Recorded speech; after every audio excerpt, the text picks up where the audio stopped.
It's time. I'm going after the biggest at the base or the top. Oh, fun. I totally didn't expect that. What do we have here? A 3-in-1. Whoa. What the heck? That's a confused carrot. Whoa, this is gonna be more fun than I thought. Do you ever feel like in the dead of winter, you make all of these extravagant gardening plans, but then pretty quickly the plans start to go south, and by the time you're transplanting the starts that you've poured your heart and soul into over the winter, by the time you're putting those into the garden, they yellow, they die, you're getting lackluster results? If you said yes to any of those things, then this video is definitely for you. Today, we're gonna talk about the biggest transplanting mistakes that gardeners make, keeping them from having the garden that they dream of. I've been actively gardening for 6 years now, and this video is a little bit embarrassing to make because some of these things you would think one would know better, but you only learn from experience why it's so critical to not make these mistakes and how seemingly small things really aren't that small at all. Okay, without any further waiting, let's just jump right into it. The biggest mistake a lot of people make is not potting up their starts. So the first year I decided to start my own seeds, I had these little cells here. And when I was buying them, the information said they're great for things like tomatoes. So I took that very literally. I put my tomatoes in there, I put my peppers in there, and guess what? When it was time to transplant, I had these itty bitty starts. They were so tiny that I went out the next morning and half of them were gone. They were just so tiny. They were so susceptible to the elements and probably pests. And good thing I planted double than what I needed because I was able to replace the plants quickly as they died off. But man, that was a brutal year. Everything did eventually catch up to size, but let's not do that. Instead, what I learned is as soon as your plant starts growing, you know, maybe you start a couple of them and you prune the weak one. That's what we like to do. Or we just plant one per cell and some of them don't germinate, and that's okay because you're not wasting a lot of space. But as soon as you get a plant about that size, it's time to uppot. And before you know it, you're gonna have a start that rivals nursery starts. Okay, maybe not literally, but I could tell you this is gonna grow a lot of tomatoes. I used to only uppot a couple years after that, big things like tomatoes and peppers. But this year I said, hey, let's uppot everything, or most everything. So here's some violas that I uppotted, and that's a pretty good little start there. But it never would be this size if we didn't uppot. We even uppotted our broccoli this year, and man, I'll tell you, we set out some honkers of starts. Check out this basil. That's a really healthy plant right there, but it wouldn't get to this size if it didn't have a big enough container. They say that a fish grows to the size of its tank, and that can be more true with starts. The next mistake is not fertilizing your starts when they're still inside. This is again something I didn't do for a couple of years.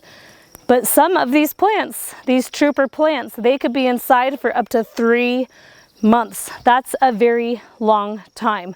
So when your seed first sprouts and it puts out 2 tiny little leaves, that provides everything the plant needs. But as soon as that's gone and their true leaves appear, and you know it's a true leaf because it looks like the leaf of the plant that you're growing. It's very obvious. So a pepper leaf looks like a pepper plant, and a tomato leaf looks like a tomato plant. As soon as you see those appear, you want to start fertilizing your plants. And there's different fertilizers you can use, and you don't need to fertilize every time you water, but you know, once a week, once every couple of weeks, that's a pretty good rule of thumb. Anything you do is better than nothing. To be completely honest, I only fertilized my peppers and everything else a couple of times this year because I was extremely busy. And you know, they could be a little bit more green, but this is a very good pepper start. And if you look very closely, there's already little pepper buds on there. So that's pretty incredible. This is a huge change from when I first starting my seeds indoors. This is what I personally like to use. It's a fish and seaweed fertilizer. I think this is a very great option, especially for people that want to take an extremely natural approach. The best way I found to fertilize, because this stuff is pretty stinky, what I do is just pour a little bit, you don't need much, the instructions should be on here how much to use, so definitely follow that recommendation, not what I'm saying, is I pour that into my 10-20 trays, and then I use a hose and I dilute it, because if you just dump it and fill it up and you don't push it around, when that dries out, oh baby, it smells worse than rotting potatoes. Really quick interruption. If you're enjoying these tips and tricks, I want to take a moment to invite you to check out my ebook, 11 Mistakes Keeping You from Your Best Garden Yet. It's a collection of the biggest mistakes I've made to date, and some of them might not be what you think. If you feel like you have a lot of book knowledge, you feel like you're doing all the right things, but you're just not getting the results, you might want to take a look. It's for people who seriously want to up their gardening game. To find it, go to sassycarrot.com or visit the link in the description of this video. All right, back to the video. The next mistake a lot of gardeners make is not hardening off your starts. I know you have all heard it, but if you're anything like me, time sneaks up on you and you don't harden off your starts. I've always taken the approach, you gotta be tough or you got no place in my garden. But I'll tell you, that's not the best mindset to have if you're trying to grow a lot of food in a reasonable amount of time. The best way to harden off your starts is prior to transplanting, maybe a couple weeks out. I mean, you could start earlier if you want, but you start putting your plants outside. First, it's ideal to leave them in some shade, but just think about it. They've been in an extremely comfortable environment that's temperature controlled, with no temperature extremes, no wind, no rain, their entire life. And if you just shove them into the garden, they're not going to like that, because they have to adapt to the real world. All right, little guys, are you ready to go to your forever home? No, we want to stay inside where it's safe. I know, seedlings. A ship in the harbor is safe, but that's not what ships are built for. So if you start exposing them to the outside, starting with maybe just 2 hours, it is a little bit of a pain because you have to move all of your starts in and out. In our case, we just open up our garage door and it's very easy to just move the trays outside. I promise you it's worth the effort. And you start with a couple hours, and maybe you go to 3, then 4, then you start exposing them to direct sunshine, and you try to work yourself up to leaving them outside all day long. In fact, you could even get to the point where they're spending the night outside. We just don't do that because if it's not in a fenced area, the deer can get it. But right now, because I'm waiting to plant and I'm still kind of arranging things, the starts do live outside and they're perfectly hardened off, and it's so amazing. Last year, I could not find the time. I was so busy, I didn't harden my plants off, and I shoved them in the garden on a sunny day. And what they did was they wilted and they yellowed so bad, and I had a couple nursery starts to compare them to, and I genuinely thought I was gonna lose a bunch of my plants. They did come back to life. They were happy, but another way is, even if they do survive, you could be taking, a week or 2 off the time it takes them to fruit. So that's really critical when you have a short growing season like we do in zone 6. We wanna make sure that we're giving them everything they need to produce a lot of fruit before our early first frost. This is some sorrel. They haven't taken too well to the hardening off process, but this looks like a really pathetic plant, but it's actually quite hardy. So I have faith that these guys are gonna come out just fine. But other starts, this is a lettuce leaf basil. This is new this year. I'm really excited about it. But these look amazing. I'm extremely happy with those. They're ready to go in the garden. Another mistake to avoid if you want to give yourself the best chances possible to have a thriving garden right out of the gate is to wait until a cloudy or overcast day to transplant. Getting into its final home is enough of a shocker and stress, even if you've properly hardened off your plants. So waiting for an overcast day is ideal. Sometimes you only have a small window, and guess what? It's sunny. So at the end of the day, I wouldn't worry about that. Last year, I put my unhardened off plants right into the garden on an extremely sunny and hot day, and most survived. But that's not the route to go to be thriving and growing early on. It just so happens today and the next couple of days to be overcast, so I unintentionally timed that very well for planting day. The next mistake to avoid, and it's something that isn't directly having to do with your starts, but it's something a lot of people can easily miss. And you might think once again that your starts aren't very healthy, but that is to test your soil. I have a blog post on how to do that, kind of comparing some of the different methods. I'll link to that in the description below this video, but we get our soil professionally tested from a legitimate laboratory every single year. And we actually do that at the end of the season because that helps us get a jump start on things we need to add to ensure that we're staying on top of any growing or existing soil issues. And I share that in more detail in our ebook that we had a legitimate soil issue and it took us 2 years to identify, but with a proper soil test, we were able to get on top of it and immediately change the trajectory of our garden. So that's something I can't stress enough, is making sure that your soil health is good.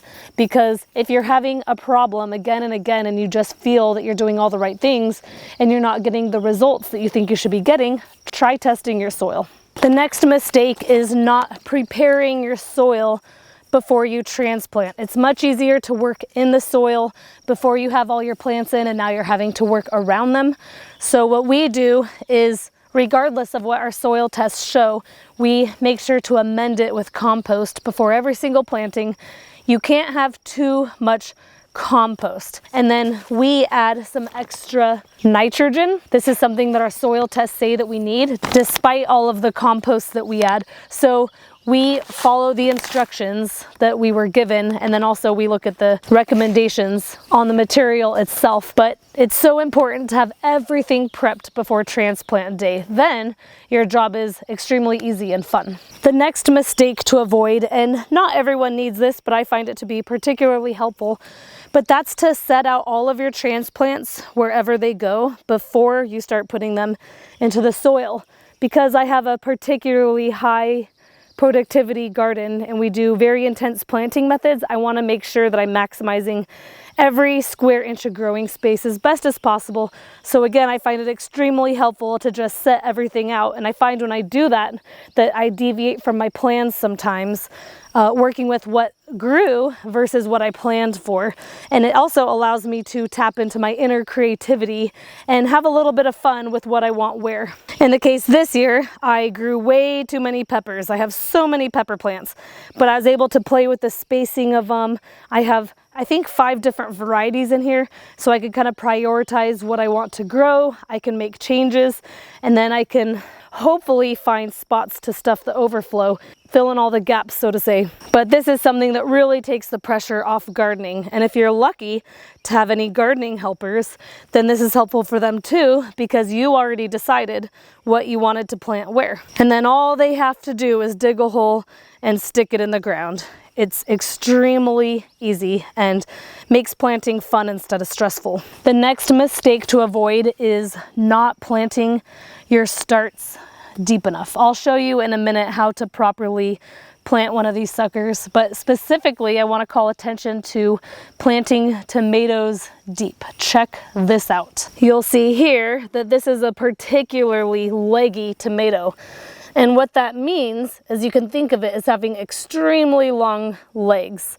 This tomato is not very bushy, and you would never see this in a nursery. Nursery starts are much more compact. But don't fear, because you can save this. Believe it or not, last year I had tomatoes that were probably 2.5 feet tall. It was embarrassing. But a lot of people don't know the secret that you can plant a tomato as deep as you want. You can seriously just leave the tip sticking out. For us, we can't do that because our beds aren't that deep. But all of these little prickles on the stems will actually just turn into roots. So that's incredible. You can pinch these guys off in that case. That's probably the right thing to do, and the plant will be just fine. Another thing you can do, and I got to try this out firsthand and it worked, is you can dig a trench for your tomato like that. If you have shallow soil like we do, and you can trench it and then turn the plant up where you want it to come out of the ground. And provided you don't snap the tomato in half, that works just fine. A lot of people don't know this, but indeterminate tomatoes, they're actually a vine, and they just keep growing and growing and growing. So that's all you're doing, is you're turning your tomato sideways like that, and then you're coming out of the ground wherever you want. That's also helpful because sometimes you get like little jogs like that in your plants and they're trying to go sideways. In the case of a tomato, just bury that sucker, it'll be fine. I'm just gonna do one plant to show you guys. It seems basic, but I promise you there's someone out there that doesn't know this stuff.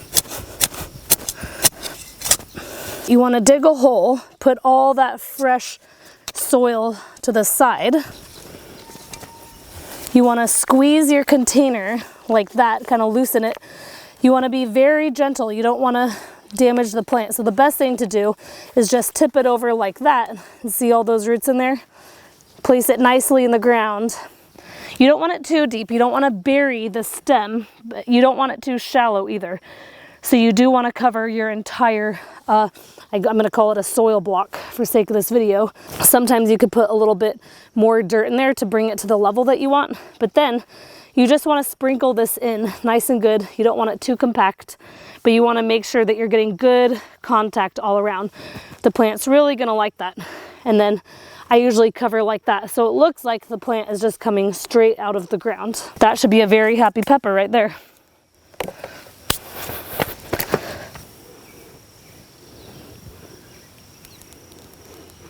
You're also going to want to make sure that you keep these babies watered, especially the first few days after transplanting. You don't want the soil to get super dry because they're already undergoing stress from adapting to their new home.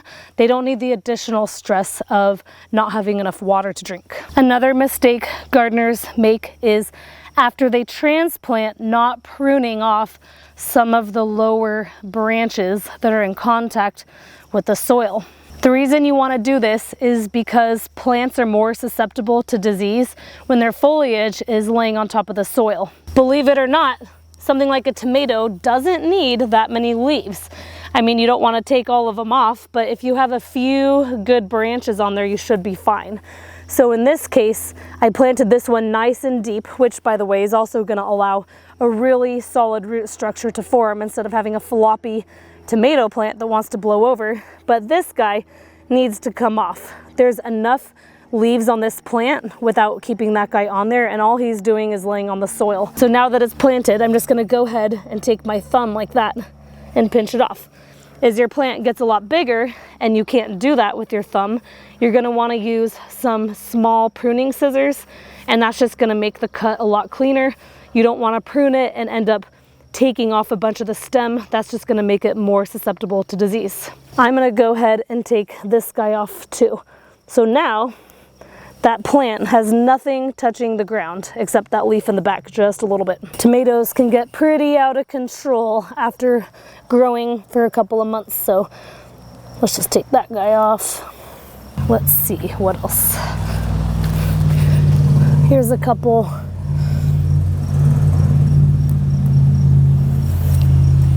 Here is a ground cherry start, and you can see the top of the plant looks really good, and some of these earlier leaves are kind of yellowing, and once I plant it, there's going to even be some buds. Pretty challenging to see, but if you look closely in there, there's going to be some buds that are full blown at ground level. I'm probably just going to go ahead and pinch those off.